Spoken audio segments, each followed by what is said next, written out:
I told you? You don't actually exist. Well, at least not in the way you think. Because if the universe is just activity, then you are also just activity. A cycle between nothing and something between a zero self and a manifested self. Confused? Good. That means your brain is working. Last time we asked, what do we mean by a manifested activity? And we found that before anything happens, before fire burns, before you decide to binge watch this video, there has to be a set of conditions making it possible.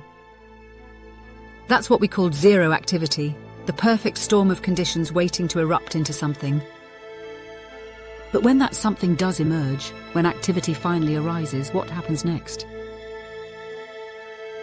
Here's where things get spicy. At some level, every manifested activity contains the seeds of its own destruction.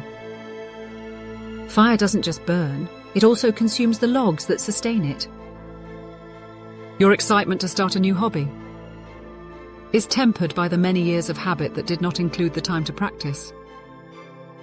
Expansion and contraction, plus and minus, these two opposing forces are always at play. Every manifested activity, every single one, is doomed to return to zero. And this isn't just some abstract theory.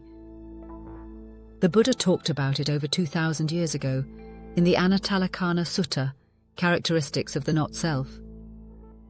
When he said that form and feeling and consciousness are all characteristics of not-self, he wasn't being poetic. He was teaching that what we think of as self is simply an activity that arises from the simple realities of form and feeling and consciousness. The result of plus thoughts such as, this is mine, I am this is myself, and minus thoughts such as, this is not mine, I am not this is not myself. You've probably felt this yourself. One moment, you're convinced, this is me. And the next? Wait, maybe not. That's the manifestation of self. Or better, perhaps, the manifestation of a sense of self. Plus and minus. Expansion and contraction. And the return to zero, the not-self, occurs when both plus and minus thoughts completely disappear. Let's remind ourselves of the Zen master Joshu Sasaki's summary of all existence. Zero inevitably splits into naturally opposing activities, plus and minus, expansion and contraction, which inevitably disappear back into zero. That is, all activities inevitably arise from zero, as plus and minus activities.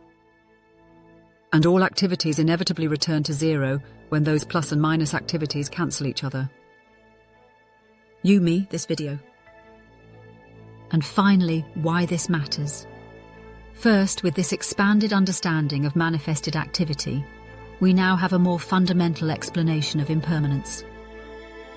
And second, we may now have a better perspective on how to actually make manifested activities disappear. In the case of our campfire, we can wait for it to burn out, or we can pour water on it. And likewise, for a mind that seems to have its own agenda, stuck on the near shore, we can wait for the thoughts to die out, or we can... What? So that's it for this episode. But before we disappear, let's tee up the next topic. Spirituality. And so, the question for the next episode: what is spirituality?